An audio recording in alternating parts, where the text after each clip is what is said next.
Good morning. Now, today's topic of our discussion, it is the heart. In this chapter, circulation, the heart, it is the important part because the circulatory system, it is work on this main important organ and it is the heart. So actually heart, it is mesodermal origin. There are three primary layers, ectoderm, endoderm and mesoderm. So these three layers, they form the various parts. So internal visceral organs, these are generally formed by this mesoderm. So heart, that's why it is the mesodermal in origin. Now the location. The heart, it is located in the middle space of thoracic cavity between the two lungs. And these space, these are just located here and it is called mediastinum. So mediastinum, it is the space where the heart, soft, delicate organ, it is located between the two lungs and inside the thoracic cavity.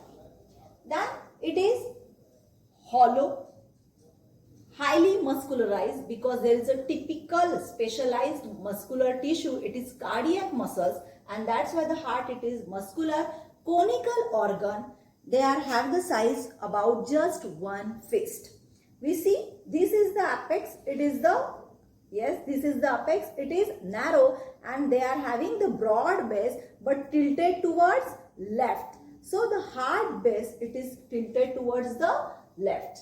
Now this length, the heart, it is 12 centimeter in length and breadth, it is 9 centimeter. So when we weigh about this heart, it is vary in male and female.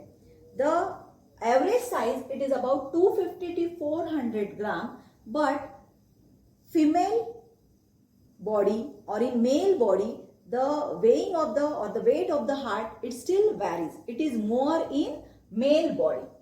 Now, as compare what is the size or what is the weight of our heart. Generally, in male body, the weight of heart, it is 0.43% of the total body weight. And in female, there is only 0.40% of the total body weight. And in among all animals, in birds, they are having the large sized heart structure. So only in bird's body, the heart, it is largest or large sized organ. Now next it is this is about the heart. Now the appearance of the heart. Heart, it is darkish red or reddish brown in color. Now this heart, it is soft delicate organ. So it must be wrapped by some specific substance and that's why the layer, it is called pericardium. That means this heart, they are enclosed in double layered structure and we call it this pericardium. This pericardium, basically they are formed by two layers. First, the fibrous pericardium and second, serous pericardium. Now assume that this is the heart and these two layers, these are the pericardium. So outer layer, which is tough and inelastic because their function, it is protective and that's why it is quite tough and it is made by the fibrous connective tissue. Yes, it is a type of connective tissue and that's why this fibrous pericardium, it provides the protection to the heart.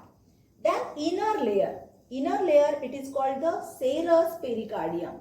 But this serous pericardium, it is soft, moist and that's why the moistness of this heart, it is due to the presence of this serous pericardium.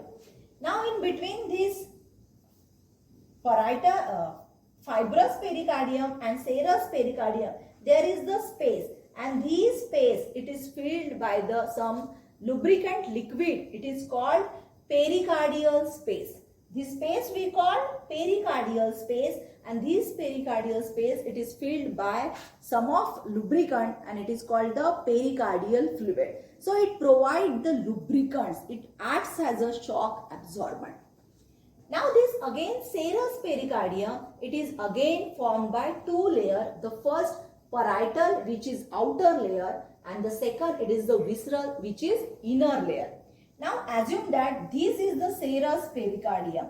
So this outer parietal layer of serous pericardium, they are actually forms the inner lining of this fibrous pericardium. That means they are just attached to this fibrous pericardium, and this inner layer, these visceral layers, they are firmly attached to the outer wall of the heart, which is actually the epicardium. That means this visceral layer, they firmly adhere to the epicardium of the heart. So this is about the pericardium. Now the next, it is the heart wall. So the heart, it is composed by three walls. The first, it is epicardium, middle layer it is called myocardium, and third it is the endocardium. Now we see that this epicardium, it is the outer layer which is made by flat epithelial tissue, and especially it is the squamous epithelium, and that's why the name it is called mesothelium. Then myocardium, it is middle layer and it is basically formed by cardiac muscle. These cardiac muscles, actually the muscular tissue, it is always found in just above the bones or in skeletal system, but only unique type of muscular tissue, it is the cardiac muscles, and these are only found inside the middle layer of the heart. So these cardiac muscle, it helps in contraction and relaxation. So pumping action of the heart, it is done due to this cardiac muscles. Then the innermost layer, it is called endocardium. Again it is made by this flat epithelial tissue, and that's why the name it is endothelium. Yes, endothelium, then mesothelium, and middle it is the myocardium. So this is about the heart wall. Now the next important part of this chapter, it is called the external structure of heart. Yes, means the outer appearance, the external structure, how the heart look at and what are the chambers these are present externally, it is shown or not. So externally the heart, they are having two auricles and two ventricles. So this is about the structure of external structure of heart. See, this is the dorsal view, that means the view from of our back side, and this is the ventral view, that means the heart looks in front. So we see that externally the heart shows two chambers. This is superior chambers and these are inferior chambers. So these superior chambers, these are nothing but the auricles or atria. Even in ventral view, we see that there are two auricles. These are located superficially, then these are as compared small than the ventricles. So this is the ventricles. So ventricles, again these are two in numbers. They are located inferior or just below the auricles, and they are thick walled chambers which actually distribute the blood. But what about the auricles? These are thin walled and small, and they are actually blood collecting chambers, because in this the deoxygenated blood collect and in this the oxygenated blood collect. Right? In these ventricles, it distribute the blood towards the lungs, and this chamber distribute the oxygenated blood throughout the body. So externally the auricles and ventrally from both sides, dorsal and ventral view, they are clearly seen. Now when we talk about these auricles, yes, this right auricles as compared large than this left auricles, and auricles and ventricles, they are separated from each other by aurioventricular groove. That means it is the kind of separation which separate auricles, which separate ventricles, and which separate auricles to ventricles. But when we see here in between the ventricles, there is an interventricular groove. So assume that this is the interventricular groove.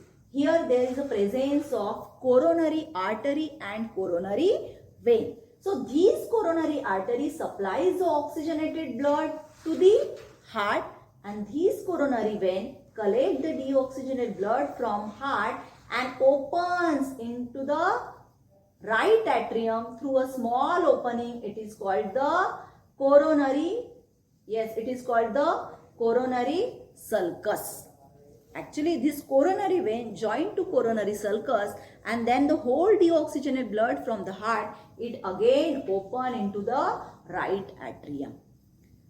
So, this is the superior vena cava which collect the deoxygenated blood from whole upper part of our body, and this is the inferior vena cava which collect the deoxygenated blood from lower part of the body. That means the whole oxygenated blood of our body, it is collected in right atrium. Okay, so this is about the external structure, but we seen that there are some pulmonary trunk and aortic arch. These are seen dorsally, ventrally, as well as in internal structure. So pulmonary trunk, these are arise from right ventricles, and systematic aorta, these are arise from left ventricles. So pulmonary trunk, they take the blood from right ventricles towards the lungs, and systematic aorta takes the oxygenated blood from left ventricles towards the body. But during the embryo development, these are not separated. That means there are no walls present, because in embryo development, the maternal blood flow inside the embryo. So once the blood come, they go here and here. So they are randomly circulate throughout the heart.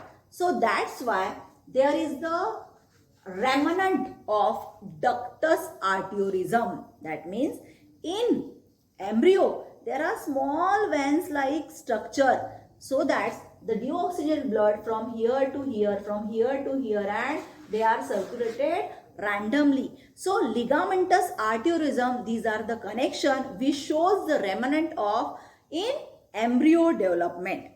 That means this pulmonary arch and systematic aorta, they are not separated, they are united in embryo. But once the heart internal structure it is developed, that time they get separated, and that's why there is a separation of oxygenated and deoxygenated blood.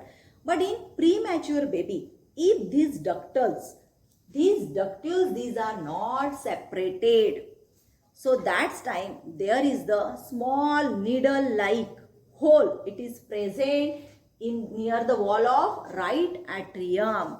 So if there are chances to filled within a 1 year after the birth, but if it is not filled or it is not sealed by connective tissue, so it is the permanent hole in the heart.